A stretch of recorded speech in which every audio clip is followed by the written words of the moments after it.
Get ready for some demonic flames, incredibly cool pyrotechnics, and a mystery that will absolutely blow your mind. This week, we're talking about Fire Force.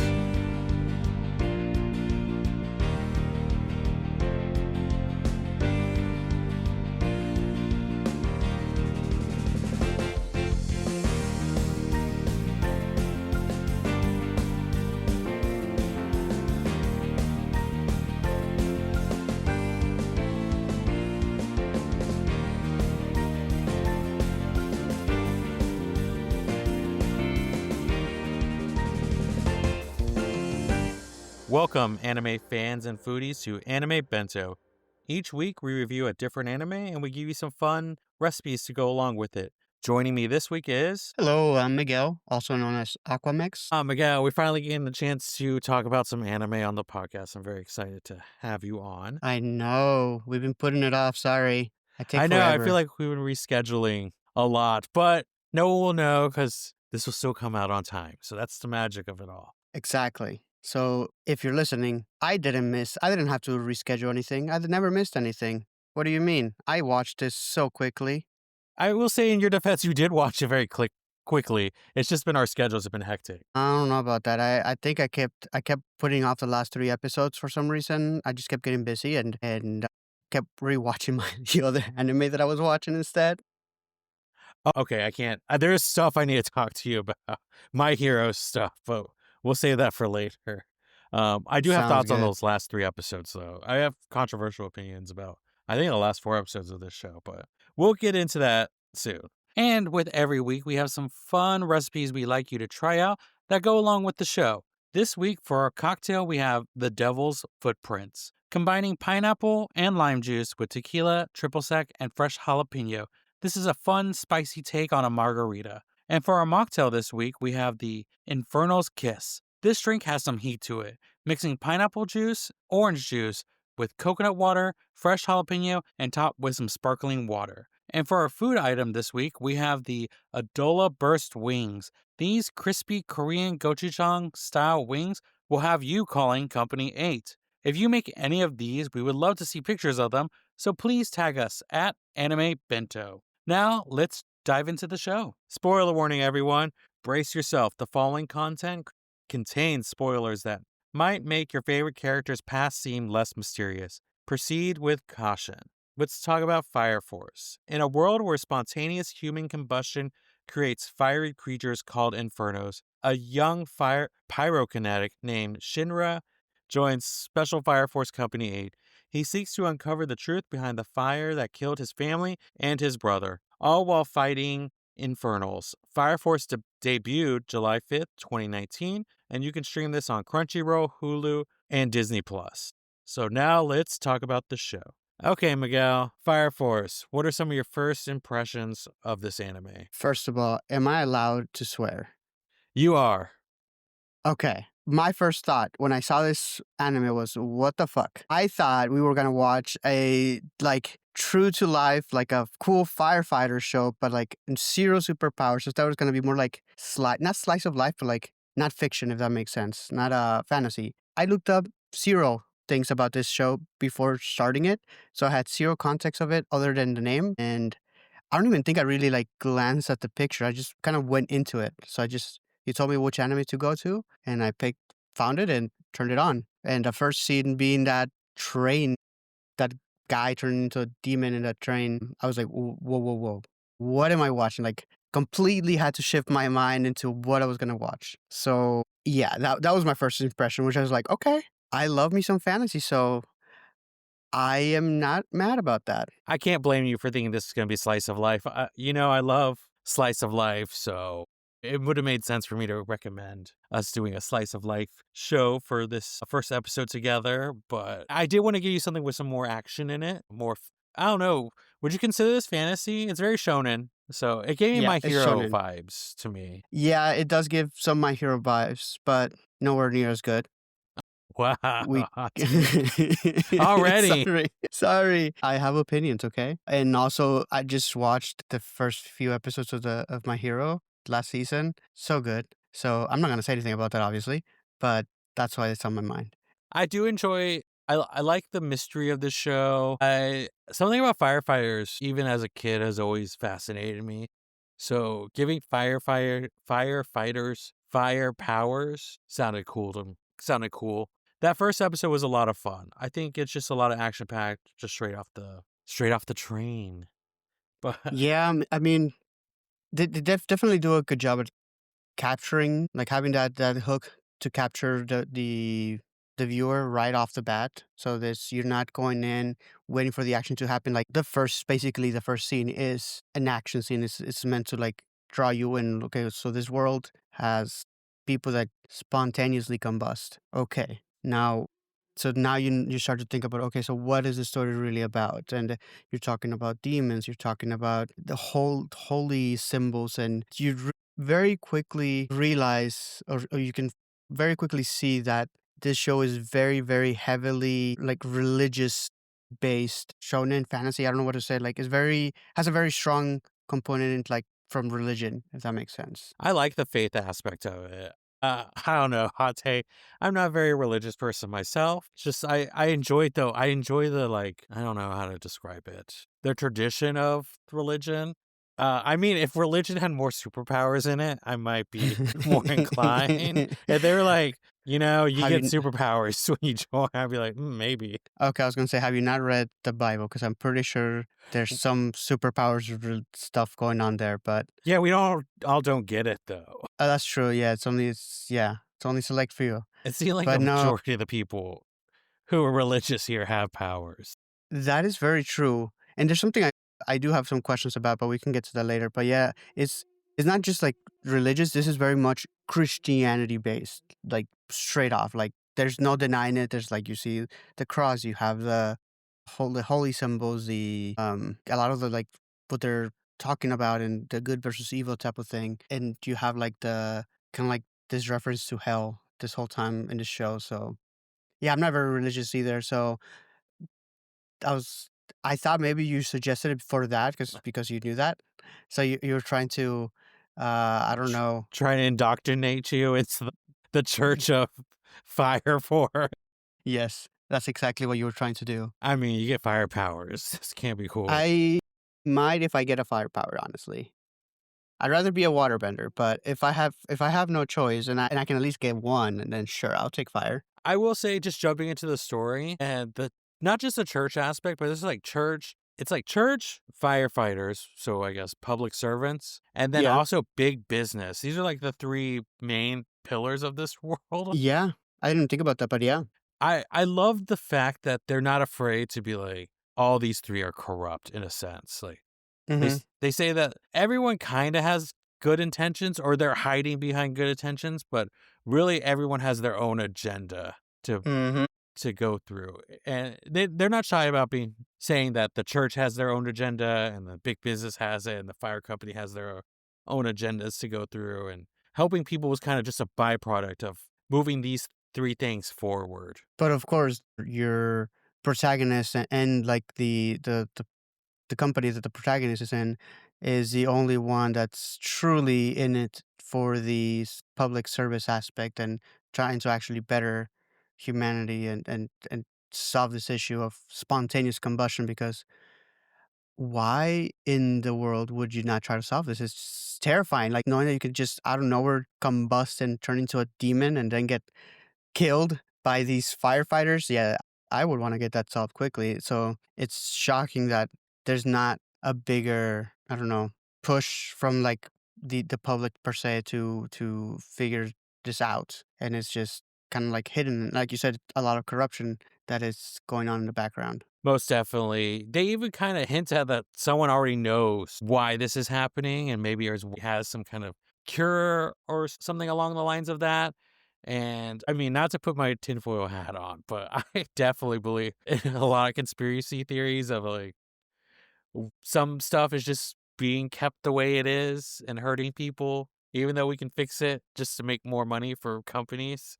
So I don't know. That's how I Yeah, feel about I can this. see that. That I I'm not believe a that or, like, that's Yeah, I happening? mean, yes, I can definitely see that you believe that. But no, I mean, I'm not a huge conspiracy theorist, but I would agree. Like, there are some things that seem fishy. So I'm not close-minded to it, but, at the same time, I guess I'm not actively thinking about it, I suppose. I don't know. Mm.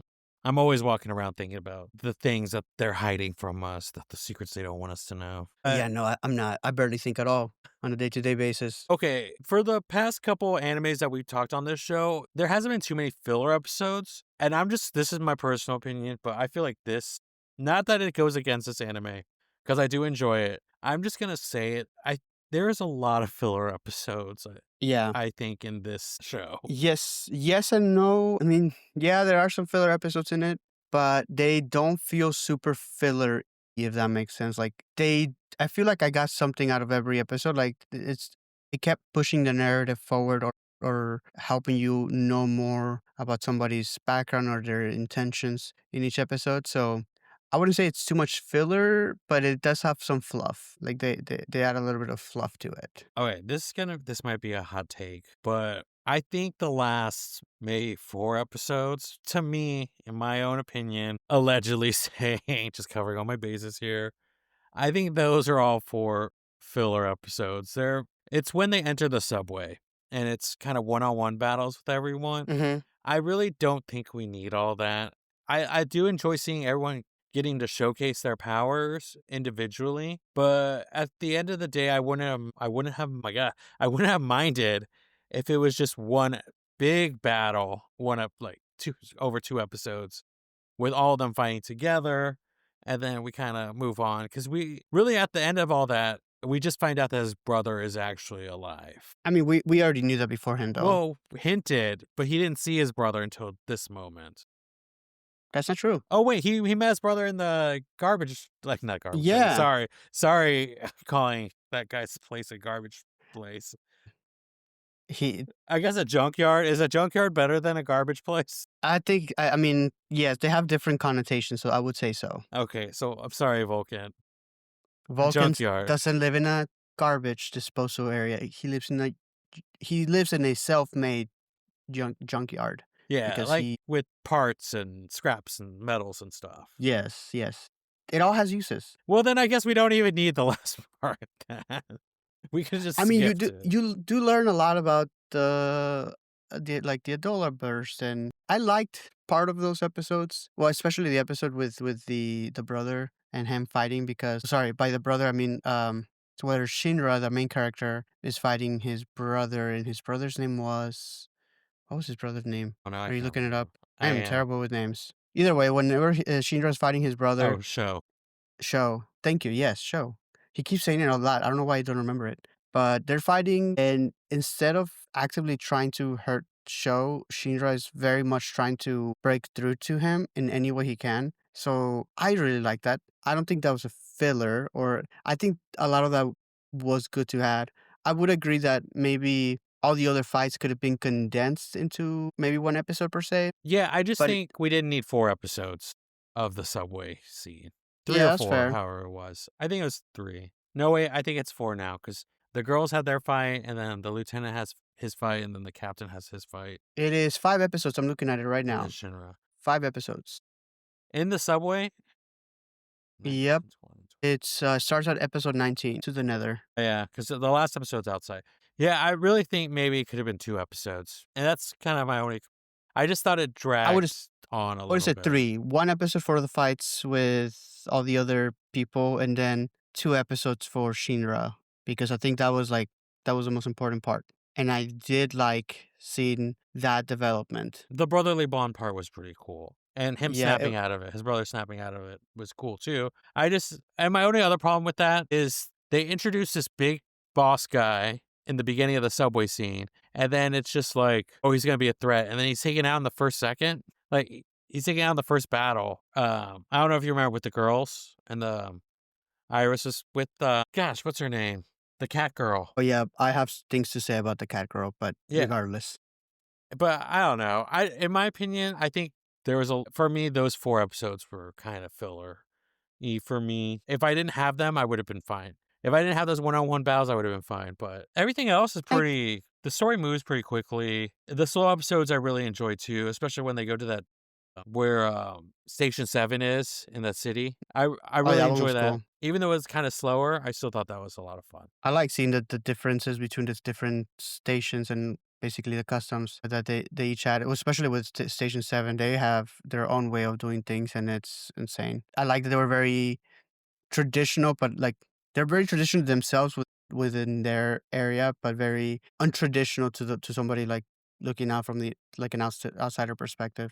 So like they're following their own tradition, but like to us that seems like what in the world are they doing? Like this is crazy. Just with their way of being okay with destruction to put somebody to rest that's from their community that has been turned into a demon. And they treat it like a whole party, and it's insane. But and then you have over here this Company 8, where it's very much a melancholic situation where you're just trying to put the person to rest so that the family members can stop suffering from seeing their family in this state. So it's like very, very different personalities per company. I think, well, actually, now thinking after you said that, thinking about the episodes I didn't like, maybe the Subway stuff. I mean, okay, I enjoyed them. I just think I didn't need them. You know, it's I get like someone I get hands that. me a Reese's peanut butter cup. I don't need it, but I'm gonna eat it. It's fine. I'm gonna enjoy it. What do you mean it's fine? Yeah, okay, you can enjoy it, but you didn't need it.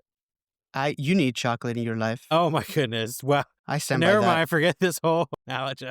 It's just ruined. Throw it out the door. I'm sorry, you're talking to somebody that loves chocolate.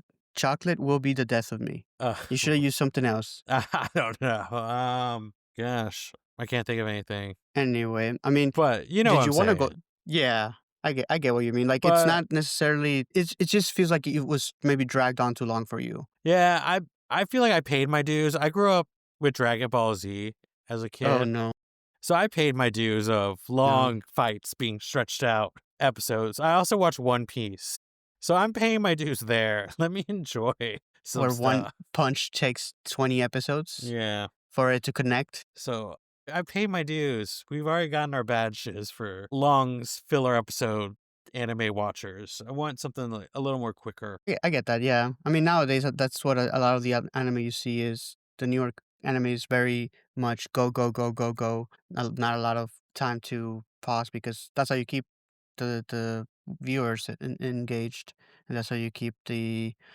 I don't know, the franchise going. Yeah, well, going back real quick before we dive into the characters, you saying about the stations, there were some stations we didn't get to visit in I this know, season.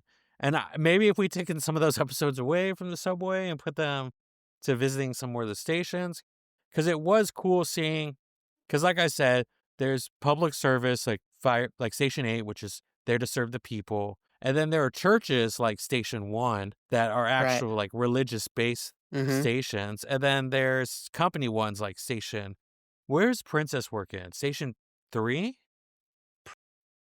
Yeah, or she's called She's, Princess, 5. like 5, and that's owned by the like a company because 'cause they're doing research there. Yep. So it was very interesting seeing how all the stations are very different from each other and how they operate and how the hierarchy system works in that sense. I would enjoy maybe taking away some of the other episodes and moving them to more doing this and that. Yeah, I could see, yeah. I mean, getting to know, but I feel like that's what they're gonna do in the next season, is probably you're gonna be now that you've explored certain aspects of what happened, I guess, in the story, and you got to meet these few key players, then the next season is gonna be meeting more of the different companies and seeing which ones are allies and which ones are foes. So that's what I think what is gonna be happening in future seasons, but, I mean, who knows? I haven't seen it past this season. Okay, well, let's dive into some of the characters. First, I would start off, as usual, with our main person, Shinra Kusakabe. Opinions. I feel for him because he has this nervous disorder tick. I don't know what you want to call it, where if he feels anxious, nervous, any sort of anxiety, I guess he just smiles very creepily like a devil. And so he's kind of like suffered for that all his life because when he lost his mom and he had this like very strong negative emotions going on, I guess a lot of anxiety, he was just smiling because he couldn't help it. It's just that was, I guess, his natural reaction. And I feel for him because when I get very angry, I also smile, and just to keep from showing, I don't know, like, it's to, like, keep from showing, like, a frown or something. It just, like, that's my go-to is, like, I'm just gonna smile to try to, like, push through this type of situation. I don't know, I guess, a anxiety response to myself as well, so I felt for him. I liked his spirit. I like he's very much that main character where he wants to serve, protect, and he wants to help as many people as he can. He's just a generally good guy. He's not my favorite. I'm just gonna say that off the bat. I have a favorite character.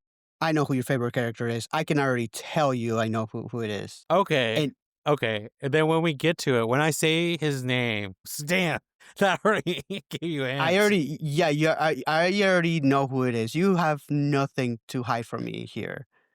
I know I know your type of character that you always choose for your favorites in every single anime we've watched and talked about. It's always one, either the stupid one, like in this case, which I am 100% sure is, or it's the weird one of the group, always, or the creepy one, like the pervy creepy one, Mr. Popoff. Mineta is the true hero in My Hero Academia, Yes, and I 100, will yes, die on totally. that hill. Yeah. I just watched the first episode of season 8. Is that what season it is, My Hero? I don't even But know what season, the final season. yeah, the final season. Don't And spoil it. I'm just saying, I don't even remember Mineta in that Mineta's episode. power made a cameo.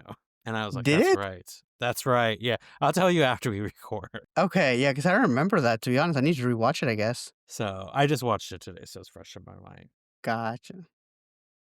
Shinra, his entrance was so cool to me when he comes in. And even before he is officially part of Station 8, he dives into action. He saves Iris. I just thought that was so cool seeing it. I wonder, okay, we never really meet other people with his power. Because people call him, like, they call his power the Devil's Footprint. And I didn't know if that was just a nickname for him or a nickname that his powers are called. Like just shooting I out of your feet. Yeah, I don't know. That's a good question. I don't know. I don't think I caught that, whether or not maybe somebody else had that before, or it was a nickname for him or not. But yeah, I mean, I guess sharing his power, yeah, he can shoot fire out of his feet to propel himself and basically go faster, or use it in various different ways, obviously. But primarily, he's like a speed based fighter. I mean, his powers are kind of like Midoriya in season 1. Or not season 1, season 2 or 3. Because Midoriya's a kicker. He becomes a kicker. Yeah. So, spoiler, sorry for My Hero. You haven't seen My Hero. Yeah. Whoops. Well, If you haven't seen it but by now, what are you yeah, doing you're with your already, life? just skip, go to the last No, no, season, no. and Do work your not way skip. back. You gotta Work your watch way it back. right now. You'll figure it out. There's so You much gotta watch it context. right now. Just know Mineta's the best, and then you'll start. No, you're wrong.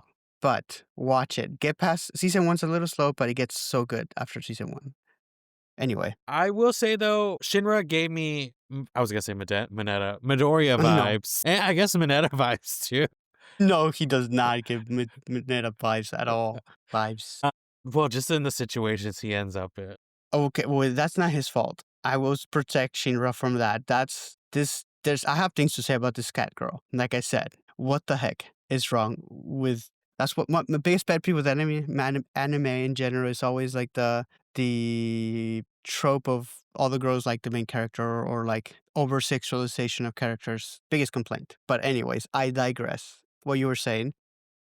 Uh, well, he gives me the feels of Midoriya, just with the how he's forceful with his kicks, kind of how he's driven by wanting to be a hero against the odds. The big difference is that he has powers.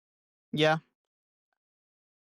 I can see that, except he's very like, I don't feel a lot of depth within Shinra's character. Like feels kind of bland, to be Really, he has the honest. whole young brother story that you Yes, loved.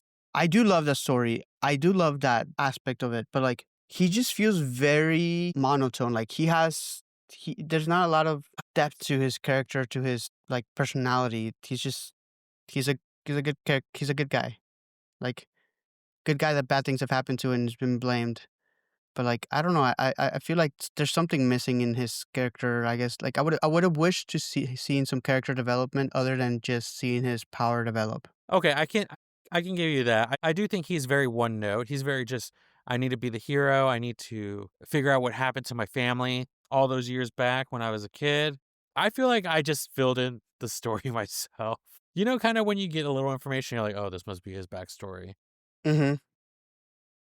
Maybe they needed to more dive into how sad he truly is. Because you feel like he's a sad character. So much has happened to him that it seems like there's something deep in him that can be released more. Yeah, like, it could I agree, they coulda definitely explored that more and make you really sympathize for him because, I mean, this kid lost his mom and his brother, at least he thought at the time, in a fire, and then he got blamed for it, like, they could have explored, like, all the trauma and all the things that he went through, and then his grandma didn't Uh, even want him, like, he was put into, I guess, a shelter or something because family members thought that he caused the fire, like, he could have had so much character development, in my opinion, but I feel like we saw 0 character development. He had the same personality throughout, which is great, like, that's fine. He's a good guy, I guess, but just you don't see that character development like with the other characters I've seen in the anime that I really enjoy. I will say some moments I really loved of him. I like when he tells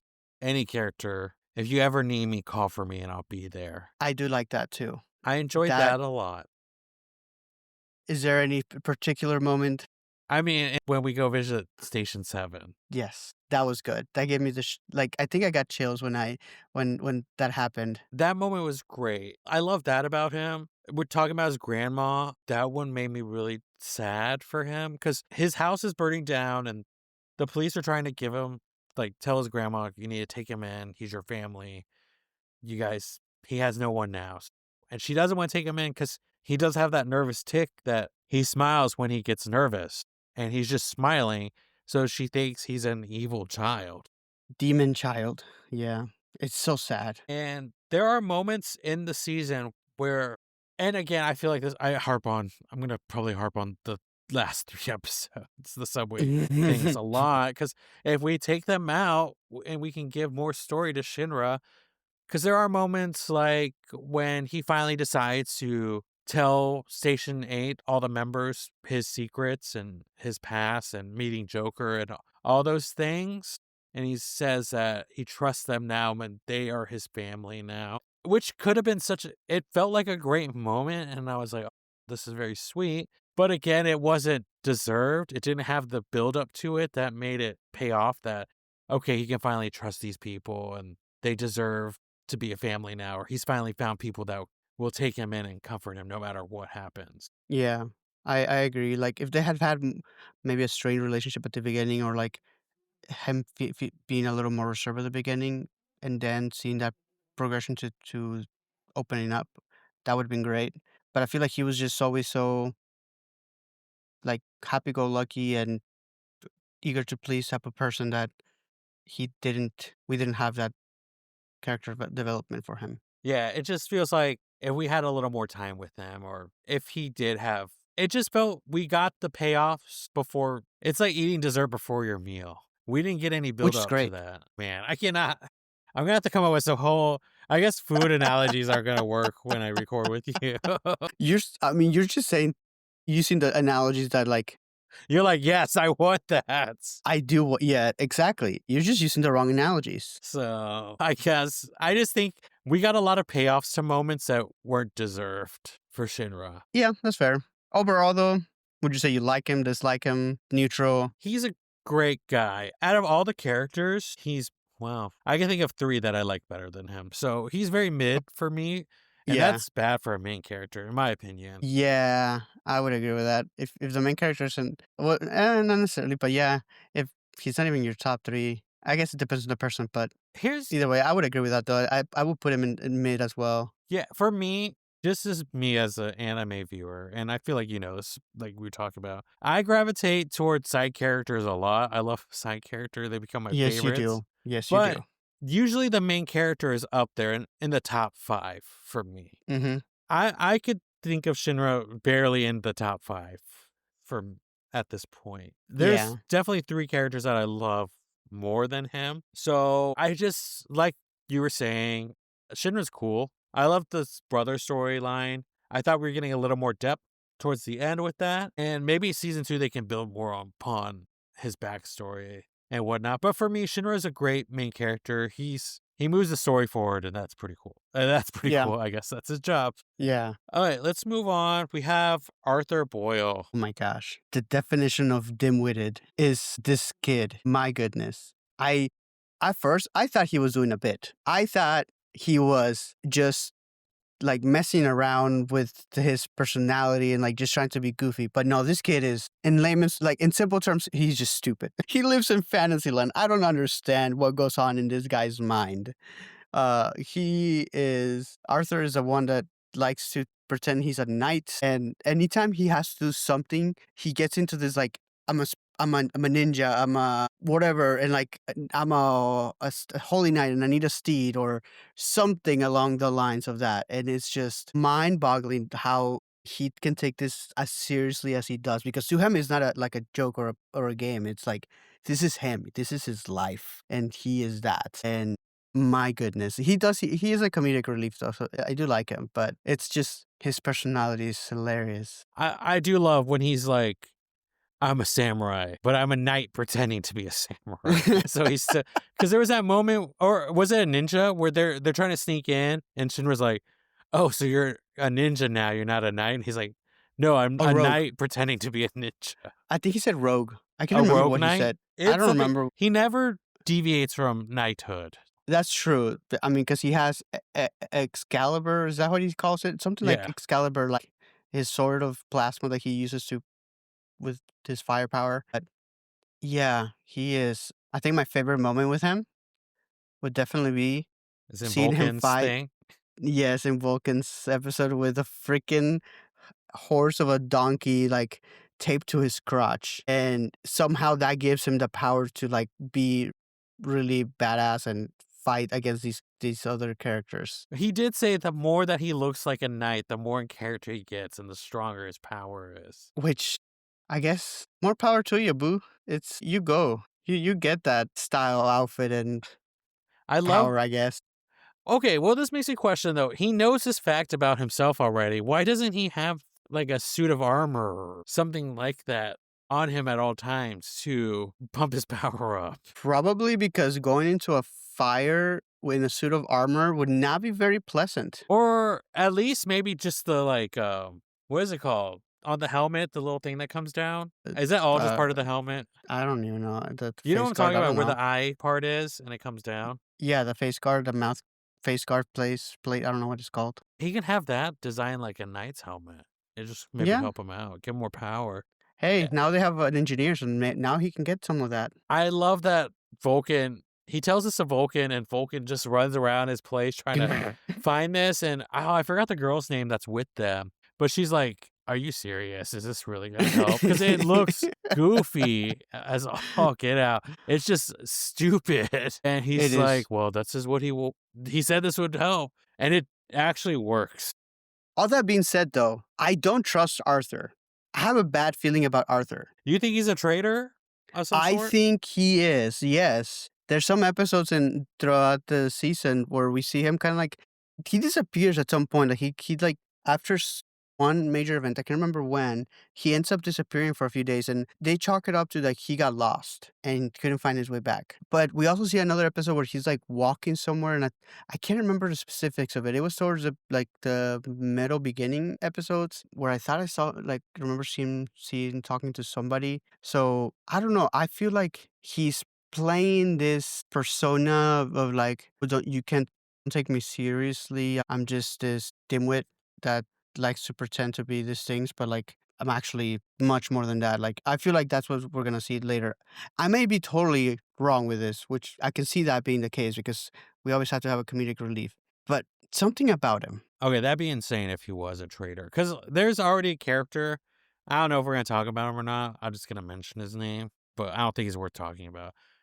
Victor, the scientist that joins them mid-season, Yeah. and he's definitely up to no good. This character's definitely a Is he spy up of to no some good? sort. He's talking with the like Joker, isn't he in cahoots with Joker? He is in cahoots with Joker, but are they the bad guys? They seem the bad guys of this. Yeah, they Well, seem Joker shady. seems neutral, or he did burn down that. Okay, I'm just saying it seems like Victor is up to no good, and I don't know if Arthur is. I chalk Arthur being lost is one of those. You haven't watched One Piece, but Zoro always just ends up getting lost in One Piece all the time. He's just bad at navigating. And before the listeners come at me for not watching One Piece by your statement, I have watched One Piece. I just haven't watched all 20,000 episodes because that's insane. I've watched up to like, I think the Giants, a little past the Giants. Okay, so you know Zoro gets lost easily. I don't remember Zoro getting lost, to be honest, because it was a long time ago that I watched it. But I mean, okay, we've hung out and we've done Disney together, and Oh you my know my gosh. sense of and I Yes. swear, if we bring up the like front entrance thing, I swear by that the front entrance of whatever California land or whatnot. Never let this man give you directions. I was ready to smack him because I was so tired and in pain from walking so much. And then he led us the wrong way. And we had to basically walk 2 or 3 times as much because of that. I So, think just our definition of what the front is different. oh my gosh, I forgot about that little argument as well. But that's what I took. That's what I think Arthur and I. So I was like, oh, he got lost. I can understand that. I mean, I also have a terrible sense of direction, but it seems like it's too much. Like, it's gotta be a ploy. There's gotta be something to this guy. Like, I feel like he is hiding something. I don't trust him. I like him, but I don't trust him. Oh, because there's a sweet moment with him. So it's after Shinra decides to trust the all of Station A, and they're having the family dinner, and then Arthur gives him more. Oh, I don't remember that. That's Yeah. See, how can you think he's a spy if he's doing this? you gotta be sweet sometimes while you're a spy. It's all about deception. Don't you remember the what is it they used to call it? The the ploy that we were doing, the David and I.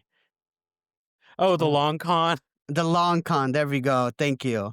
Yeah, it's all about the long con, dude. I will be shocked if Arthur turns out to be some sort of traitor. Arthur didn't make my top though for character. What? Oh, did you think Arthur was my favorite? I thought Arthur was your favorite. No. Well, you got it wrong. There's another What? character that I really enjoy. Wow. See, guys, you think you know me, and then I like lean to That the is a left. shocker. I could have sworn up and down that Arthur was going to be your favorite. No. Is it Akitaro? Is it how do you say his name? Aki- Akitaru Obi? No. yeah. No, it's Okay, I was not gonna that. say if it's him, it's just because it's the body. No, it's Uh, not him. There's another one though. I guess ooh, that's like all. There only leaves one more person left. no, there's a lot more people. What do you mean, Okay. Vulcan? No. Yeah, I was like, it doesn't make sense. So is it Takesha? Yeah. Really? Hinawa. Yeah. I don't see that. Oh, That goes really? against what I I know don't about know. you. That backstory episode got me, and then I was like, Okay, okay, well, why don't we just? I feel like we covered Arthur. Do you want to? Let's go into Hinawa. okay, yeah, that's fine. All right, we Arthur, could just, I don't trust him. He's a dimwit, and I could have sworn he was your favorite. I stand by that, and I think you're just lying to me and yourself. okay. Okay. I don't know. I didn't like Arthur from the beginning. He just is annoying to me. See, but all the characters I usually like are the annoying ones. So That is true. I mean, there was a time where Princess was my favorite character for a while. I can also see that. But Actually, yeah. I was like, Anyway, I inspire to be that. Okay, let's go to Hina Awa. What do you think of our lieutenant? Lieutenant. Isn't that he's the I lieutenant, right? Yeah. I think he is. Yeah. I liked him more after seeing the background. He's that things too seriously character. Don't play with fire. Like always turning off the other girl's fire, familiar powers, and very like mission focused. I mean, he was fine to me. Oh, what? Oh my goodness. Yeah, like I didn't. The only reason I like him was because of his backstory, and that episode that was hard. It was up there for sure. It was very having to do that and not. Okay, well, we can spoil it, right? Yeah. Okay, so having to kill his partner, but not being able to do it because of like it's your friend, it's your comrade you've been like sharing bunk beds with for this so long, like working together, and he couldn't fulfill the last request that his friend made of him to not let him turn. Okay, he became my favorite in the episode with when they're attacking Station 4. Oh And yeah, he can manipulate the bullets because his power is he he controls existing flames. So when a bullet shoots, I guess it has a spark, and he can I guess. calculate the trajectory. Man, there's so many hard words in this Trajectory. show. Trajectory. Trajectory. The angle of the bullets. Oh, no. Uh, He can control the angle of the bullets and how they where they end up, and I thought that was the coolest. And then we get his backstory, and because you don't really understand why he's such a hard ass this season, and why he kind of wants everything done the right way. And you learn that he has this history with infernals, and he doesn't trust that other fire companies will take them out respectfully, or he sees that Station 8 is going to be a place where it takes into account that these people had families and friends. mhm. Yeah, he's very, very mindful, very respectful, and he's very, very much mission driven.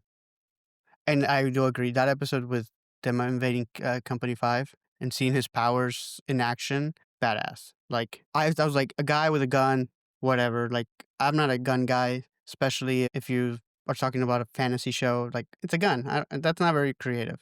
But the way that they he uses the gun is like he can shoot somebody and not kill them because he can control how strong and he can control the trajectory of the bullet. um Shut up. but like he even shoots Shinra in what episode 2 Yeah. in the thigh.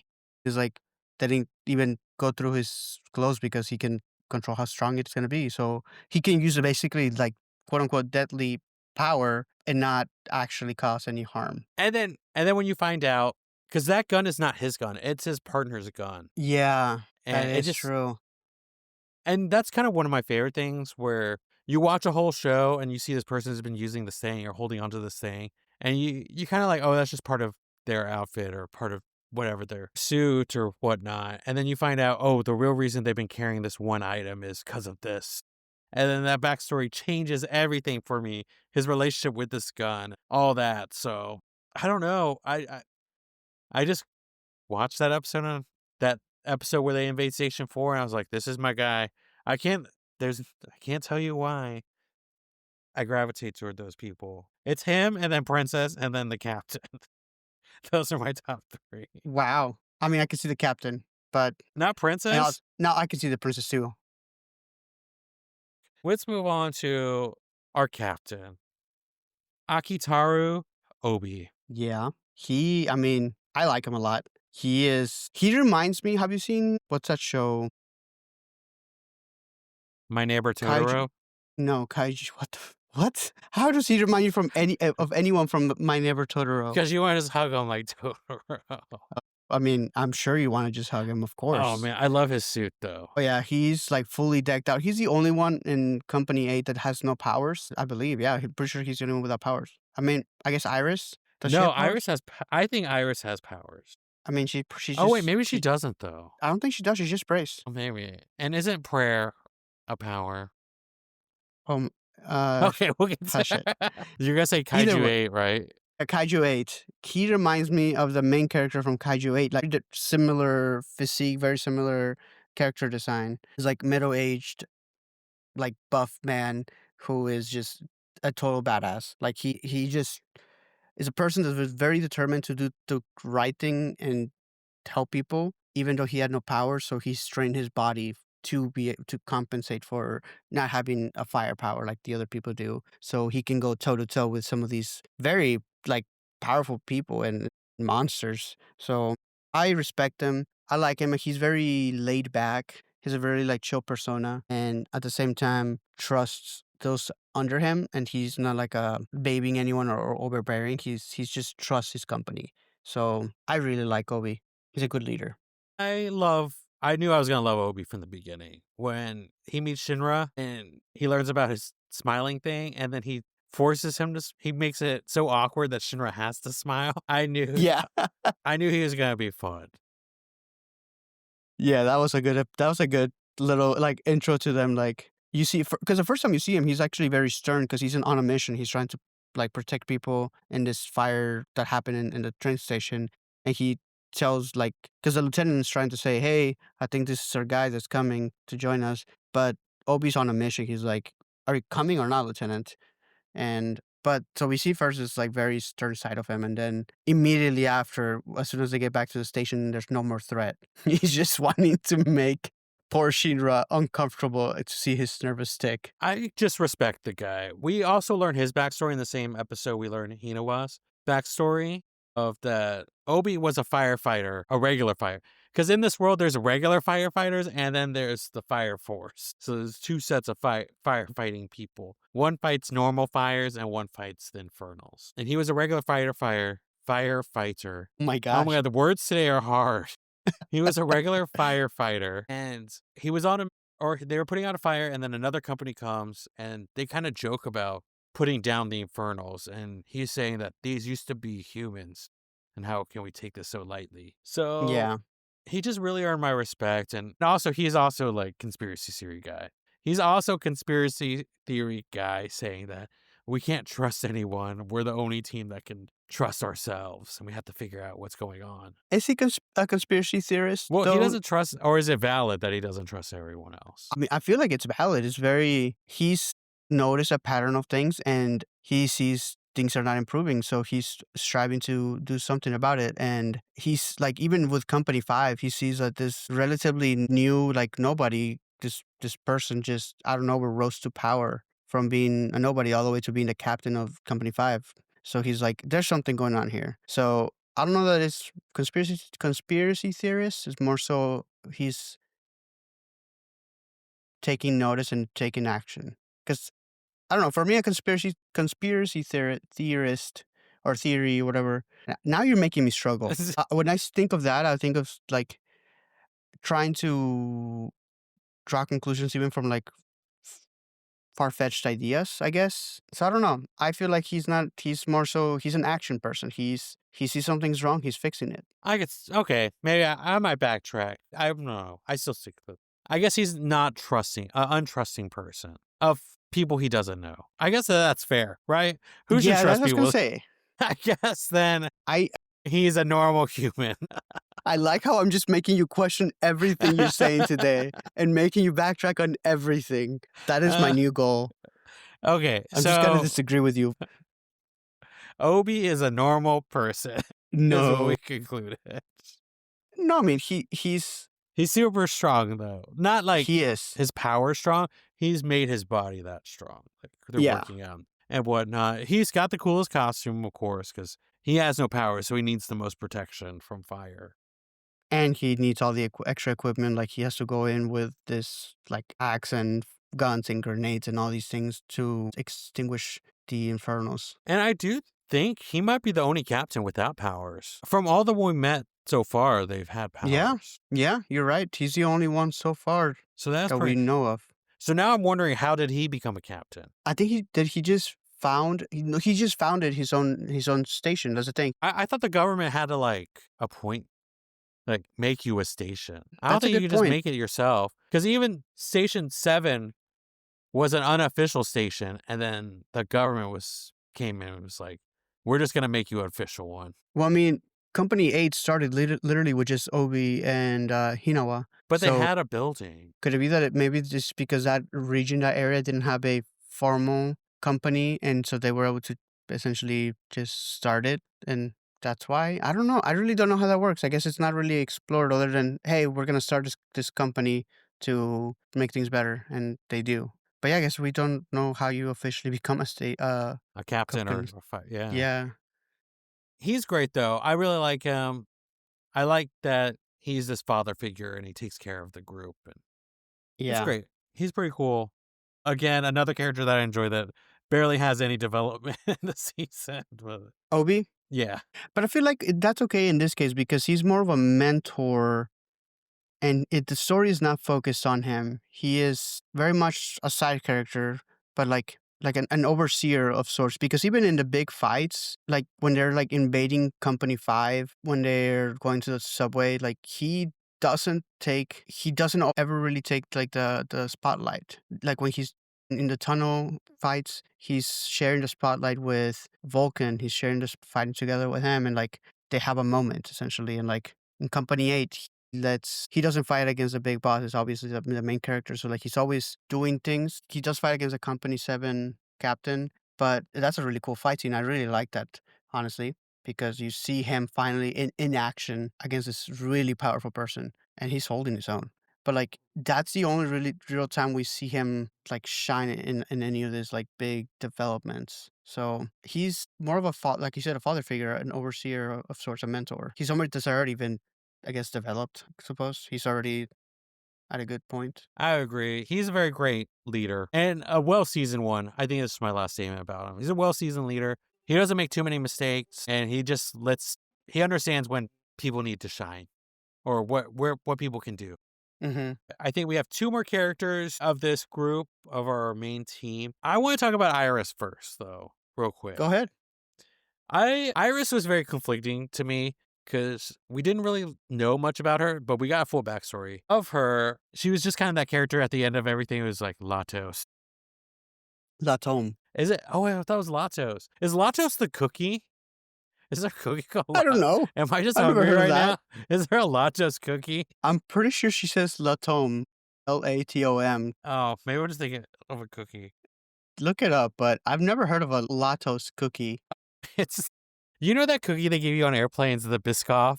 Mhm. The company is Lotos. So it's a Latom what she says? I don't know. I was looking up the cookie. Oh my gosh, I thought you were looking up what she says. Basically saying amen Yeah, is what I like equate that to or correlate that yeah. to. Latom. See? I swear. I would join the company more if we were praising that church would be on my tablet. If you're praising a cookie company, I might be a part of that. Only if I get free cookies. Yeah, you wanna start a cult? We can do it. I mean, is it the Latos cookie cult? People would love. I didn't know you could. Sorry, this is a tangent. I didn't know you could buy those cookies. Not like you could buy them. I thought they were only on airplanes for a while. So, fun fact, the Biscoff cookies, Yes. I've been buying them from Costco for like the past year, and I always get like 2 packs. But apparently, either yesterday or today, I got a notification on my phone from Reddit saying that somebody made a post in the Costco subreddit saying that they no longer sell the Biscoff cookies at Costco. So I am very upset. I still have a brand new pack unopened, but I have like a half-eaten pack of cookies in like the side of my pocket of my backpack pocket right Right now. now in your pocket. No, no, no, my backpack.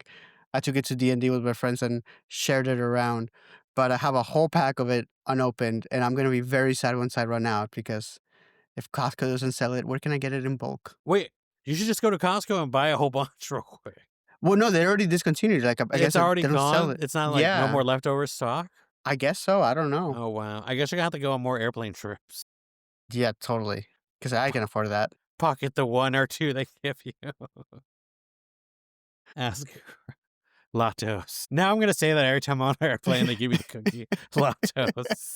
Sister Iris didn't really know where she fell on my list of characters I like, I don't like. And then the episode where they invade Station 4, and I was in my mind, I thought, oh, dude, she's badass. She went there by herself, unprovoked, to go talk to the captain. That's pretty cool. And she does not have any powers. Oh, you looked it up? Yeah, I did. When I was looking up Lato, I was going to say Latos again. But when I was looking up, no, she doesn't have any powers. So that's Okay, pretty. that's what I thought. So, what are some of your thoughts of Iris? I mean, she's a priestess, She's right? none. Nun? I don't know. I correlate her with being like a priestess type of like profession. I don't either way. She's very sweet, very like you can tell she's just a really kind person. Is one of those like people that would never say a bad thing about anyone, and I like that. I seen her backstory. It was really sad.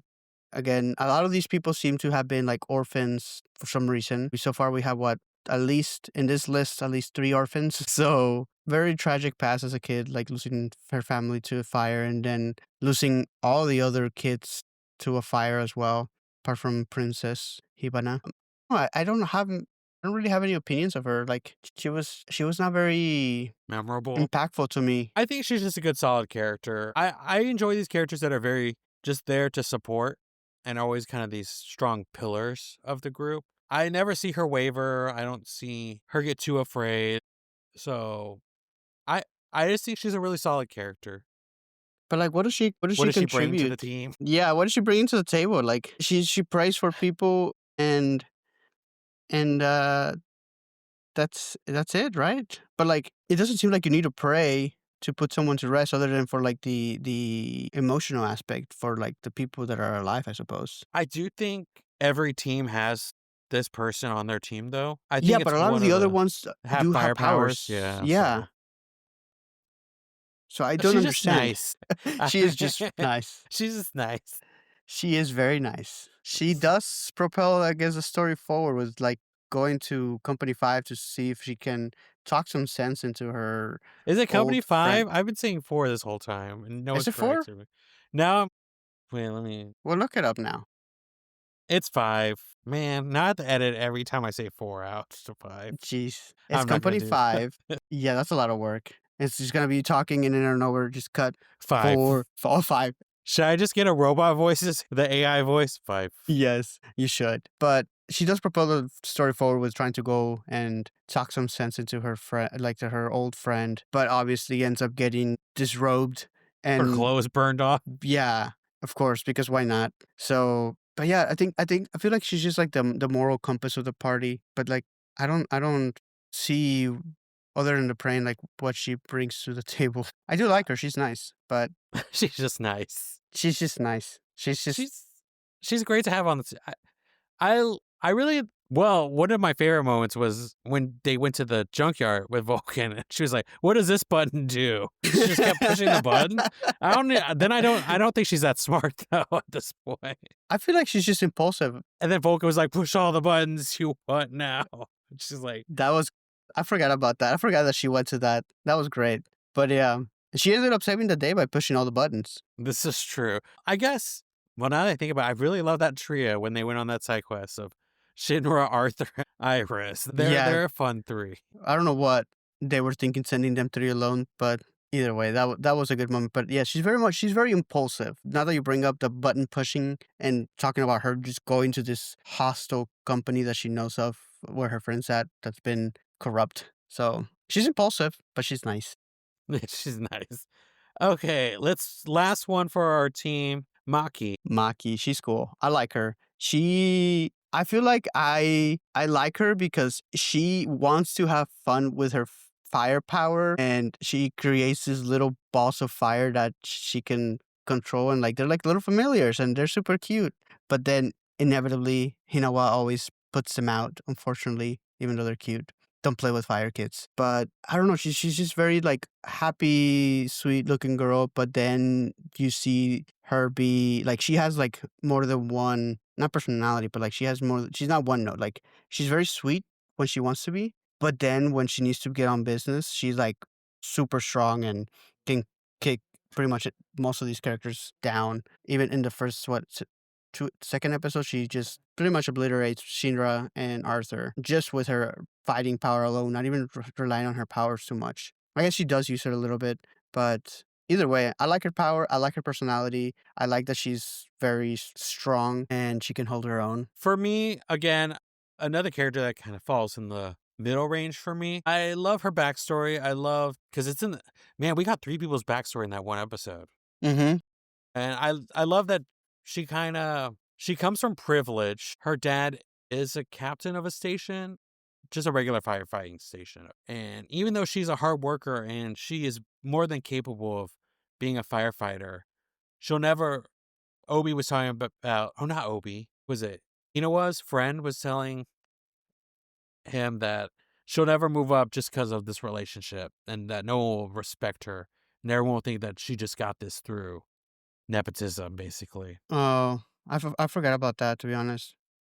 So I really love that she was able to prove herself and she is one of the best fighters on the team. And man, there was something about her that I love when Vulcan comes in and gives her the two guns that are powered by her little fire Oh, spirits. yeah. Vulcan has the potential to like add so much depth, a lot of fighting range to each of these characters because he's the engineer anyway. So I don't want to get to him yet. But yeah, no, I mean, I honestly really like Maki because she's more of a person I guess I see her like she's a true person with her strengths, her flaws. You see her like joyous side with wanting to play with her little fire familiars, but it like the little rebellious side, I guess, because she knows she's not supposed to technically, even though she can control them. It's not like she she can't put it out, but obviously don't play with fire. So I don't know. I like her. I do like when she talks about love with Iris. She talks about like he called you a princess. When she talks about romance, about being falling in love, she has this tough side when she's out in the field and she's fighting. Seems like she's this really tough person, but inside she's kind of has this mushy romantic side. See, that's what I'm saying. Like she's more multidimensional than some of these characters. I feel like she has this personality because she's a woman in a predominantly male profession, and she has a military background, so she's probably had to like do more to get to where she's at again to overcompensate the stereotypes and then also the nepotism, I guess, fears that she might have, um or perception that she doesn't want to have of her. But so she has that like tough exterior, and I also relate to her in that she very much, anytime someone says something remotely bad about her, it's like, did you just call me a gorilla? Oh yeah, doesn't Arthur call her a gorilla or like an ogre or something like that?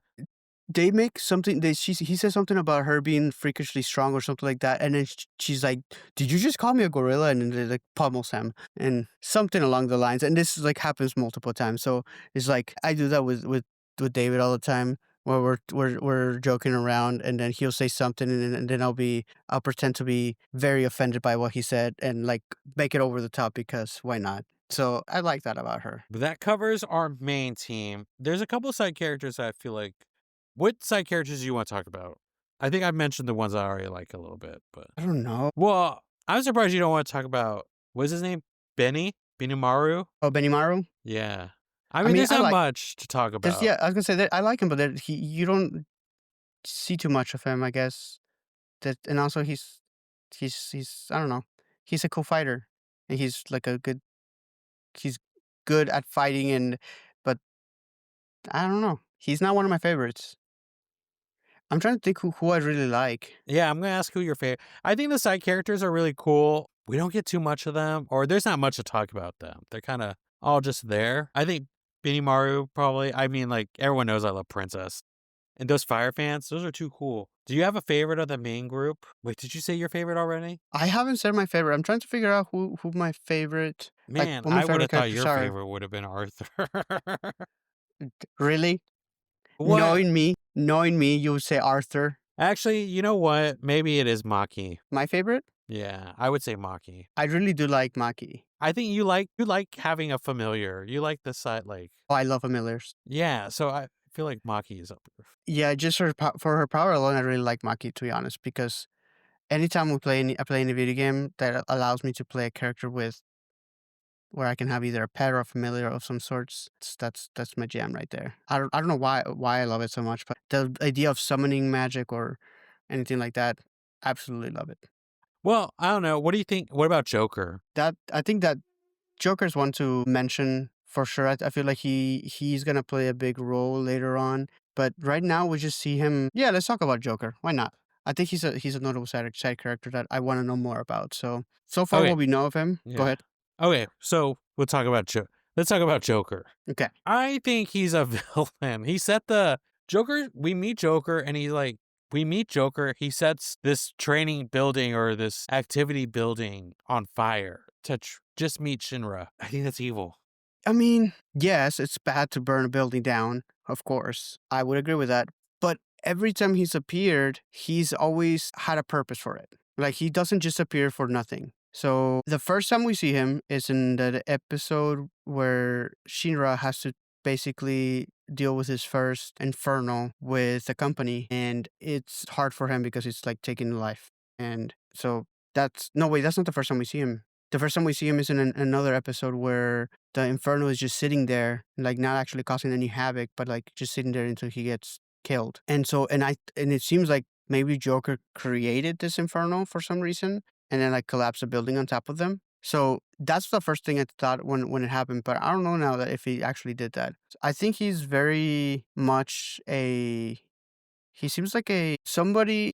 What's an anti-hero type of type of character where he has good intentions, but he goes about them in a very mysterious and like manipulative sort of ways. If that makes sense. I feel like he's in the end he's trying to help, but the ways that he's doing it is like not conventionally morally correct, I guess. Yeah, it's for me, it seems like Joker, well, I think he's up to no good, of course, but he also feels like he's a part of a different group, like an anti group that somehow their things align with Company 8's things, even though they don't go about it the right way. It just feels like their things align because the scientist guy is a part of this too. Yeah, 100%. The scientist is sketchy as hell, and so is Joker, obviously. I mean, like the first time you see him in that building that he burns down with Shinra, he tells him his brother's alive. He gives him information to like motivate him to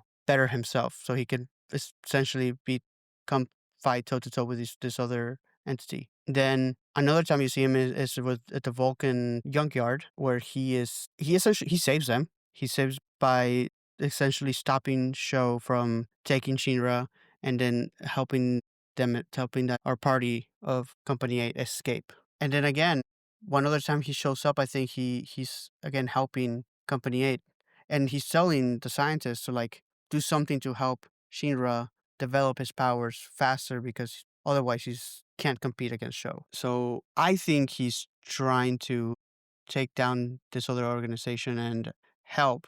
But yeah, he probably has an ulterior motive. Maybe like once this other party's taken down, then his faction could take over, type of thing. It could just be he just likes anarchy. I don't know, but I personally don't think he's evil. Hmm. I think okay, did I say evil? I don't Then know. I'm gonna backtrack again if I did. No, He's up to mysterious things. of course he's a mysterious man doing mysterious things. Yeah. As I strive to be myself, I feel like. Yeah, totally. There's actually another character I do want to talk about before we move on. Tamaki, the cat girl.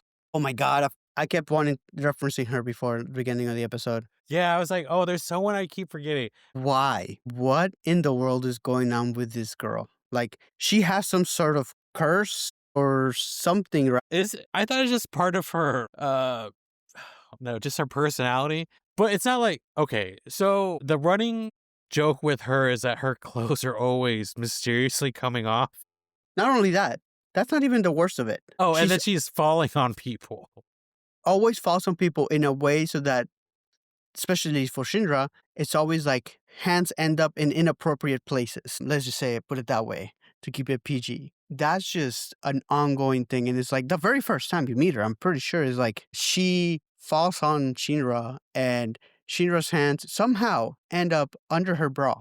And is like, if your goal was to distract me, well, you succeeded.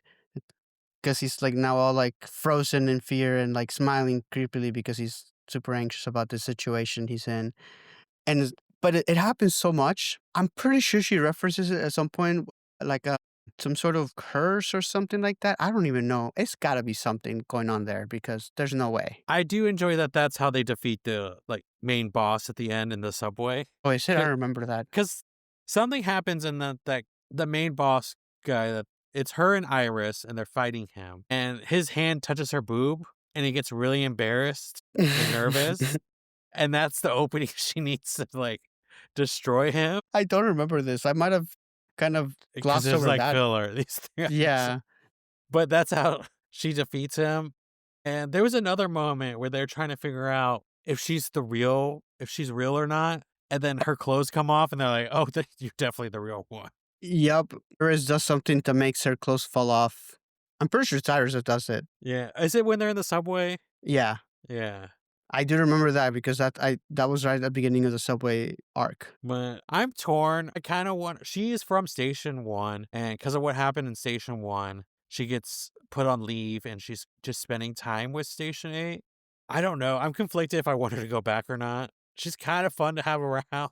But yeah, I feel bad for Shinra. Yeah, I don't understand. Another comic relief, I guess, but I hate that whole trope. But that's in like almost all anime. Yeah, I know. That one That female character. yeah. Well, I think that wraps up all the characters. I can't think of any more Oh, that we should go deep into. Oh, you didn't want to talk about your favorite character? One of them, Hibana, princess. oh no, I feel like we mentioned her enough. Okay, that's I fine. don't Yeah, think she needs. we have talked a lot about the characters, but yeah, Yeah. she's interesting. I mean, I tried to be her when I grow up. She's I living feel my like you are dream. her You in think so? That makes me inside in smile. your heart. You are her. Are there any moments that you enjoyed that we didn't get to talk about? Hmm. I I think one of the moments I really liked. Let's see. I mean, I really liked seeing in the ending episodes in the subway, like the fight of Sho and Shinra? Shinra. Just seeing like him trying to break through and actually seeing the breakthrough happen, but then all of that just gets like ripped out of his hands because of this other devils, whatever the heck they are, come in and essentially do some sort of electric power. So no longer fire. So now there's an electric power introduced, and she just takes over his mind. So I like that because one introduced a different type of element into power. I guess if you're thinking Avatar: Last Airbender, electricity bending is part of fire bending. So I guess maybe it's all gonna stay so fire related. But it gave me hope, or like I don't know, foreshadowing of potential there being a potential for other types of powers that are not fire related. Mhm. I will just say, adding to that moment, and again, how it was just, I really feel like that moment would have paid off a little bit more if we could have gotten more backstory for Shinra and his brother sprinkled throughout the whole season. Yeah. It's there, but it's not fully anything. I wish we would have gotten more. 'Cause it just, and people should know I'm a crier. I cry a lot in movies and shows. This should have made me cry. This moment where they're coming together Yeah. and Shinra saying, "I'm sorry I left you, and if I knew you were still here, I would have kept searching for you." And that moment should have made me cry when they were hugging, but I just was like, "Oh, this is sad. This is heartwarming." Yeah. I can see that. It wasn't as sentimental as it could have been. The other thing The only other thing I would mention, I don't trust the mascots. The mascot, I forgot about the mascots. I trust that except for Old Man. Okay, here's a question. Are they people in the mascot costumes, or they've been genetically engineered? I always assumed that there were people in mascot costumes. Because there's a scene where they're all sitting down and they're about to eat dinner, but they still have they're in their still mascot bodies. I don't remember that, but I do remember like the one of them getting stuck on a tree and being called out for that. The firefighters being called out for to help him get off the tree, out of the down from the tree. But how in the world did that thing get on top of the tree? I do not know. Well, those people lifted it, remember? They were like, Oh yeah, that's true because of the whole case yeah. going on. But I don't trust them. They're suspicious. They're always just there when things are happening in the beginning. That old man. I just enjoy that Shinra's like, "Why is there an old man?" Who says it? Maki's like, "Oh, it was two dogs, but they changed it to old man so people would relate to it more, or be more trusting of it." But it's an old man looking dog, like a Yeah, dog man looking thing. I enjoy them, but they're very weird, They are. I feel like they're up to no good. I feel like and they're in somebody, it a the people. lot. Yeah, I know they show up a lot, and like at some points, it's showing up holding balloons, and then there's like a balloon flying in one of the episodes, like out of nowhere, and it's like, you guys, I feel like somebody's in these suits that's not good. I think for me, the only moments that we haven't got to talk about, it's all happens in when they visit Station One. Okay, a character that I really loved that I wish we would have gotten more of is Takaru. No, was it Takaru Noto? He's the really scrawny guy. It's called the Juggernaut, and he doesn't want to. He's afraid of his fire powers. When is that one? When they're sparring and when they go to Station One, and he's from a different station because they're doing the exchange, and they Mm-hmm. decide to have like the sparring match. Oh, is he the one that wanted to get the number from the cat girl's number? Yeah, Okay, yeah. and his suit is, like, really long, and he just looked cool. Yeah, So, I was like, "Oh, this guy's gonna be my favorite character." As soon as I saw him, I was like, "This guy's gonna be my favorite, I can't wait." And then he never showed up again. I I was very know. sad. I guess another moment that we didn't talk about too much. I know we're probably running long here. Another moment that I really like was that whole arc with The cat girl. I'm just gonna call her the cat girl because I keep forgetting her name. What's her name? Tamaki? Yeah. Are you talking about the arc with Reika? With him, like, abducting the kids and, like, trying to, Yeah. like, turn them into infernos to find who has the firefly, or what was it called? Oh man, what is it called? The Abdallah flame or whatever? Is it that? I thought it was something else. I thought it was he was trying to find who could, like, basically hold this fire power and still and now combust, essentially, but I forget what it's called. It's not called the Abdallah burst, right? Adola burst? Adola burst, Yeah. I'm pretty sure. But Because is that they need them to like summon something or whatever. yeah, but Adola link? Adola Link, yeah. The pillars. Some individual with the Adola burst are designated as pillars. Let me see, I'm looking up. So this is when we find out that the insects are what causes the infernos. They're looking for the pilot light is what I found it. So they're looking for to find someone to be the pilot light. And anyways, I really like that whole arc because one, you see this like you have Tamaki who's like obviously well intentioned. She doesn't realize what she's actually doing when she's gathering children for him, which is I sounds mean, awful. have you seen Reika? Okay, okay. You finish and then I can have a statement.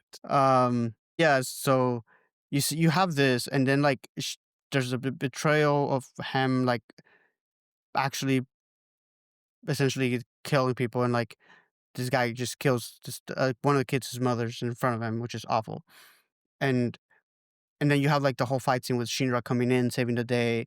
And then I was super suspicious of Company One, obviously with everything that was happening at that point.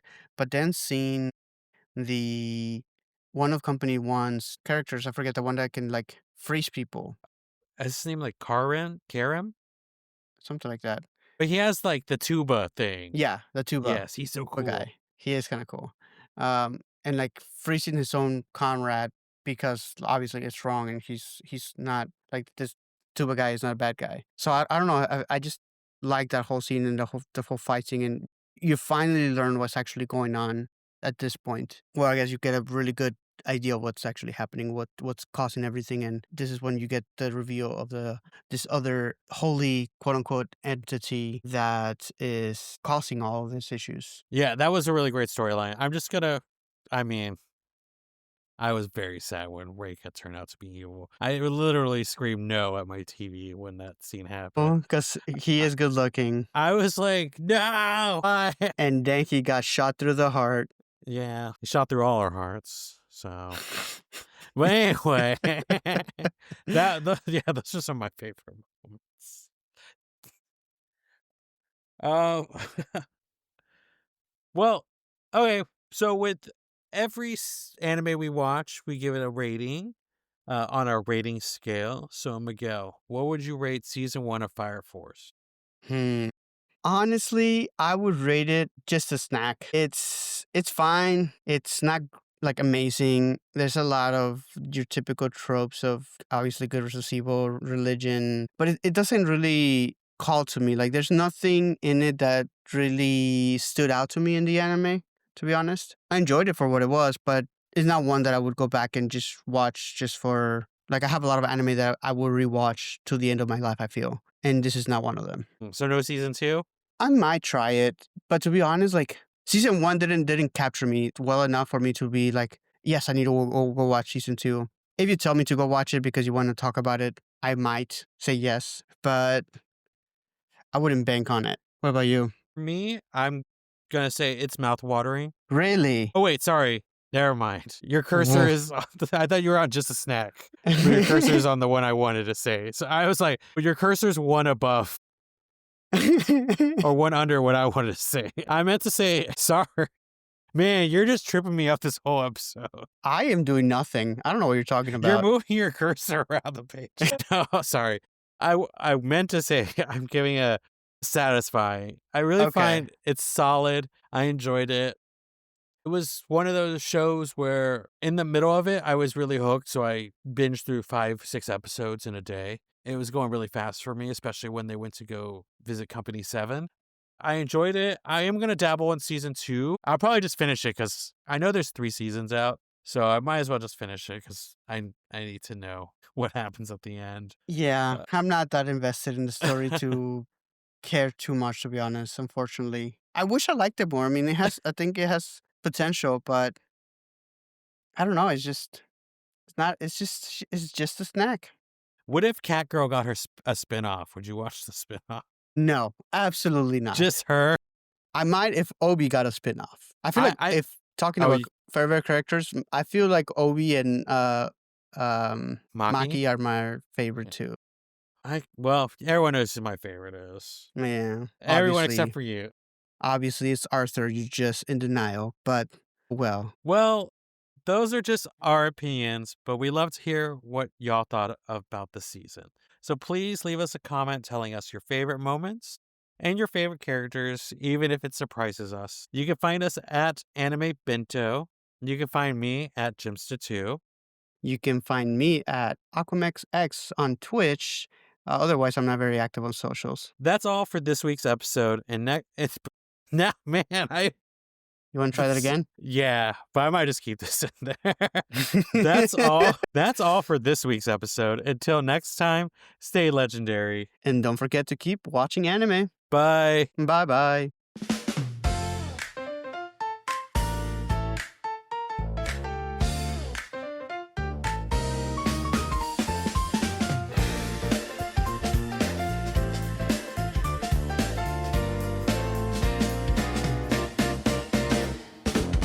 Open the box, what will it be? A world of wonders, just wait and see. Big eyes, big dreams in every scene. It's anime bento, it's your routine. Laugh, cry, shout, let it all flow. Heroes, villains, battles will grow. Grab your chopsticks, here we go. Anime bento steals the show. Slice of life or action pack, romance twists or demons attack.